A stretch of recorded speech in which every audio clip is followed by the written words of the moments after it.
5 సంవత్సరాలు వాళ్ళకి అధికారం ఇచ్చినటువంటి పాపానికి 1008 లిఫ్ట్లుంటే 161 లిఫ్ట్లు ఈ రోజు పనిచేస్తున్నాయంటే వాళ్ళు ఎంత పాపం మనకి ఇవాళ శాపంగా మారినటువంటి పరిస్థితి. ఇవాళ మళ్ళీ ఆ లిఫ్ట్లు బాగు చేసుకోవడానికి వాటిని మళ్ళీ రీప్లేస్మెంట్ చేసుకోవడానికి 720 కోట్లు ఈ రోజు అవసరం అవుతుందని అంటే ఎంత భారం పడుతుంది ఇవాళ ఈ ప్రభుత్వానికి. అంటే అది కూడా ఎటువంటి పరిస్థితుల్లో 14,000 కోట్లు అప్పు ఈ రాష్ట్రం నెత్తి మీద పెట్టినటువంటి పరిస్థితుల్లో, 18,000 కోట్లు ఇరిగేషన్ బకాయిలు మా నెత్తి మీద పెట్టినటువంటి పరిస్థితుల్లో కూడా ఇటువంటి నిర్ణయాలు తీసుకుంటున్నాము అని అంటే పనిచేయడానికి కంచులో గొప్ప ఇవాళ పరిపాలన దక్షత ఉన్నటువంటి వ్యక్తి ఈ రోజు ముఖ్యమంత్రిగా చంద్రబాబు నాయుడు గారు ఉండడం, ఆయన అండగా పవన్ కళ్యాణ్ గారు, వీళ్ళిద్దరికి తోడుగా నరేంద్ర మోడీ గారు ఉండడం వల్ల ఇటువంటి క్లిష్టమైనటువంటి కాలంలో కూడా ఆర్థికమైనటువంటి పరిస్థితి ఇంత దుర్భరంగా ఉన్నటువంటి స్థితిలో కూడా ఇంత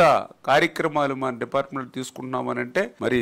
వారి పరిపాలన దక్షత అనే విషయాన్ని సందర్భంగా గుర్తు చేస్తూ, అందుచేతే చంద్రబాబు నాయుడు గారి ఇచ్చిన ఆదేశాలు ఏవైతే ఉన్నాయో, డైరెక్షన్స్ ఏవైతే ఉన్నాయో వాటినన్నింటినీ కూడా ఆచరణలో పెట్టేటువంటి విధంగా మరి వీటినన్నింటినీ మరి తీసుకుని ఆయన యొక్క ఆశయం, ఆయన లక్ష్యం ఏదైతే ప్రతి నీటి బొట్టిని కూడా ఒడిసిపెట్టి ఆఖరి ఎకరం వరకు తీసుకెళ్లాలి, 1 సంవత్సరం వర్షాలు బాగా